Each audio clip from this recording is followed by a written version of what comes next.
गदाचक्रशस्त्रं लसत्पीतवस्त्रं हसच्चारुवक्त्रं भजेऽहं भजेऽहम्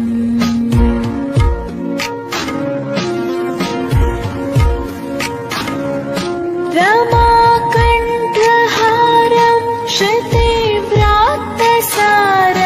जलान्तर्विहारं धराभारहारं चिदानन्दरूपं मनोज्ञस्वरूपं धृतानेकरूपं भजेऽहं भजेऽहम्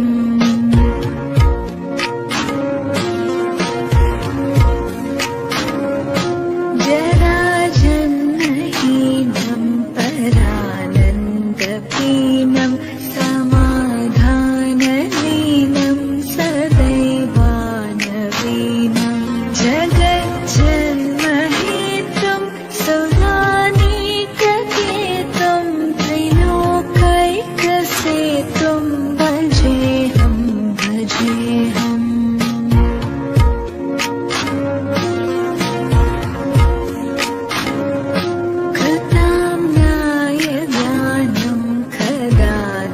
शयानं विमुक्तेर्निदानं हरारातिमानं स्वभक्तानुकूलं जगद्वृक्षमूलं निरस्तार्थशूलं भजेऽहं भजेऽहम्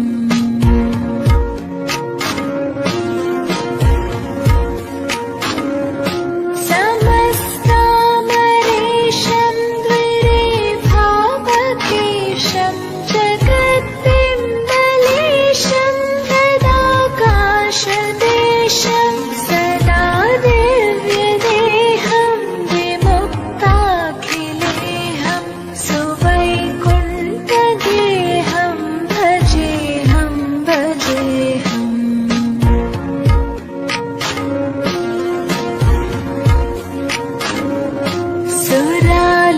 सुरालीबलिष्ठं त्रिलोकीवरिष्ठं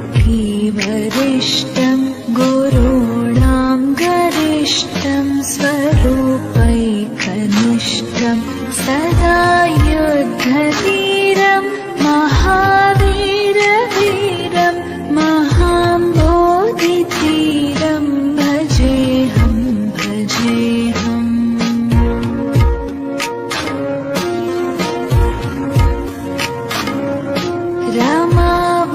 रमावामभागं दलानग्ननागं कृताधीनयागं गतारागरागं मुनीन्द्रैः सुगीतं सुरैः सम्परीतं गुणोदयरतीतं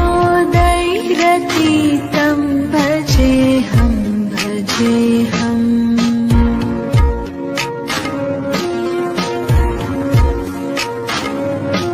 इदं यस्तु नित्यं समाधाय चित्तं पठेदष्टकं कण्ठहारं मुरारे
वरिष्ठं गुरूणां गरिष्ठं स्वरूपैकनिष्ठं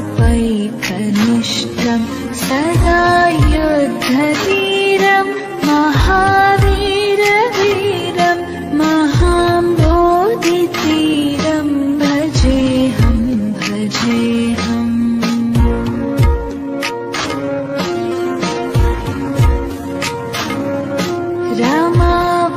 रमावामभागं दलानग्ननागं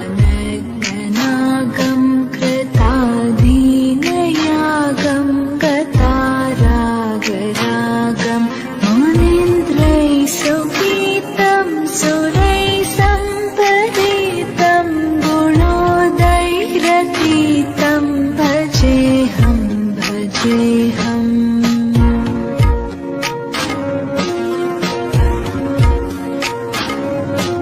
इदं यस्तु नित्यं समाधाय चित्तं पठेदष्टकं कण्ठहारं मुरारे स विष्णोर्विशोकं ध्रुवं याति लोकं जराजन्मशोकं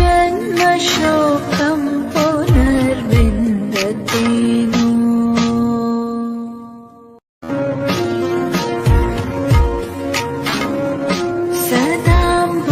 सदाम्भोधिवासं गलत्पुष्पहासं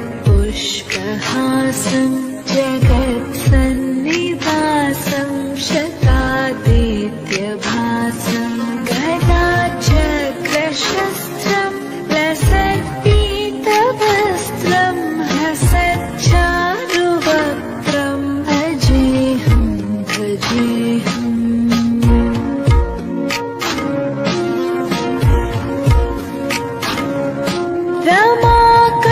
रमाकण्ठहारं श्रुतिव्रातसारं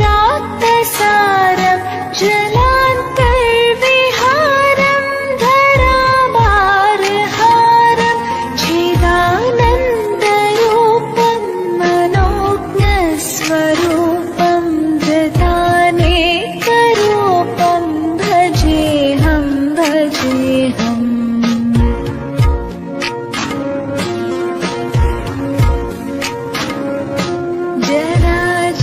जराजन्महीनं परानन्दपीनं समाधानलीनं सदैवानवीनं जगज्जन्महेतुं सुरानीककेतुं त्रिलोकैकसेतुं भजेऽहं भजेऽहम्।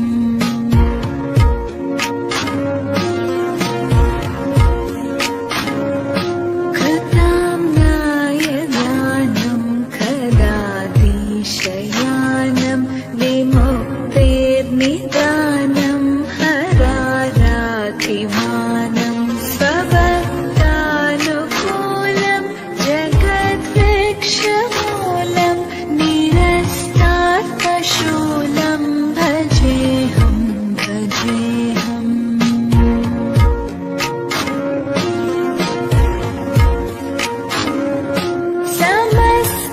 समस्तामरेशं द्विरेभावकेशं जगद्बिम्बलेशं हृदाकाशदेशं सदा दिव्यदेहं विमुक्ताखिलेहं सुवैकुण्ठगेहं भजेऽहं भजेऽहम्।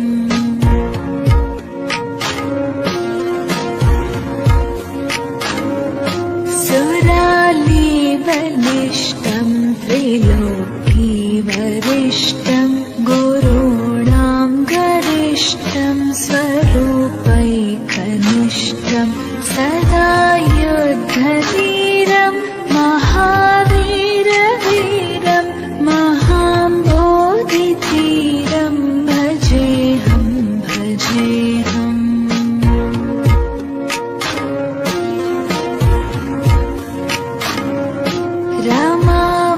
रमावामभागं दलानग्ननागं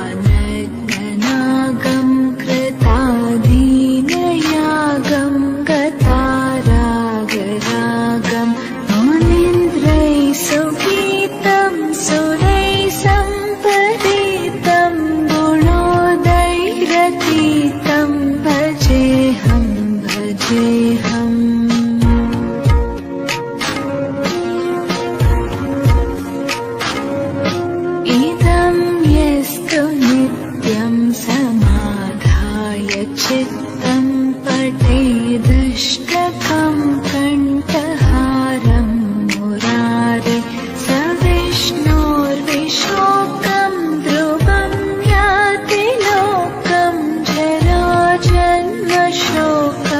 पुनर्विन्दते नो।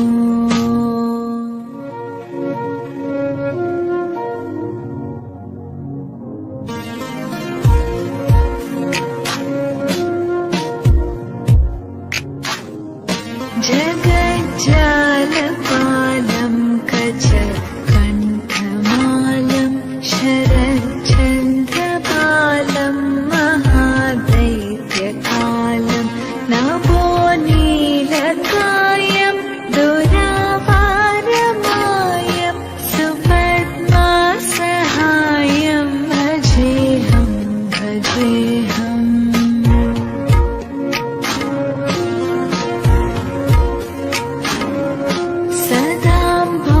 दिवासं गलत्पुष्पहासं जगत्सन्निवासं शतादित्यभासं गदाचक्रशस्त्रं लसत्पीतवस्त्रं हसच्चारुवक्त्रं भजेऽहं भजेऽहम्।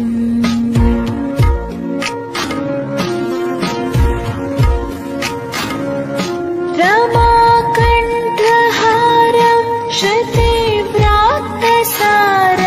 जलान्तर्विहारं धराभारहारं चिदानन्दरूपं मनोज्ञस्वरूपं धृतानेकरूपं भजेऽहं भजेऽहम्।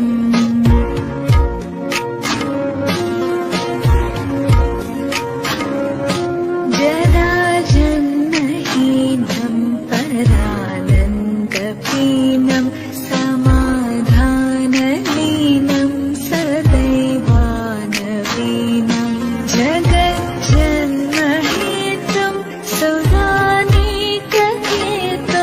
त्रैलोक्यैकसेतुं भजेऽहं भजेऽहम्।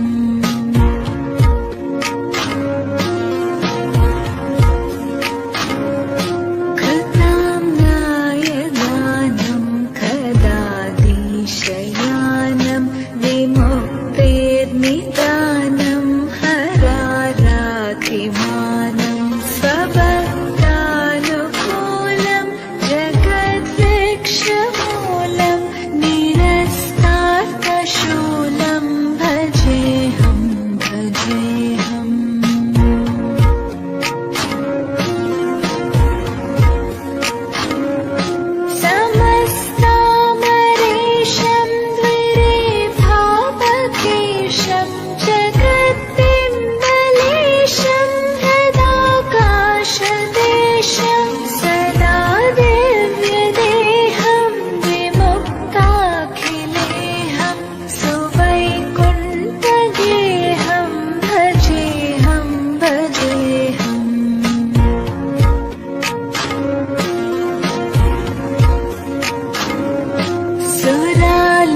सुरालीबलिष्टं त्रिलोकीवरिष्ठं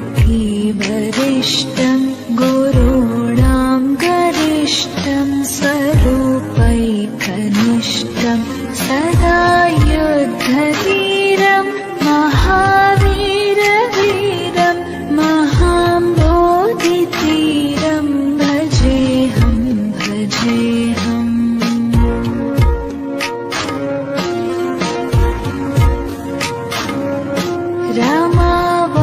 रमावामभागं दलानग्ननागं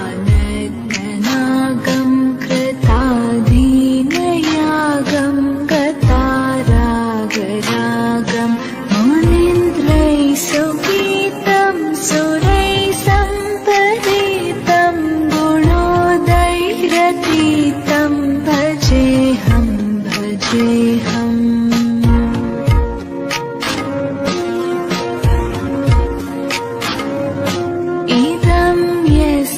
नित्यं समाधाय चित्तं पठेदष्टकम्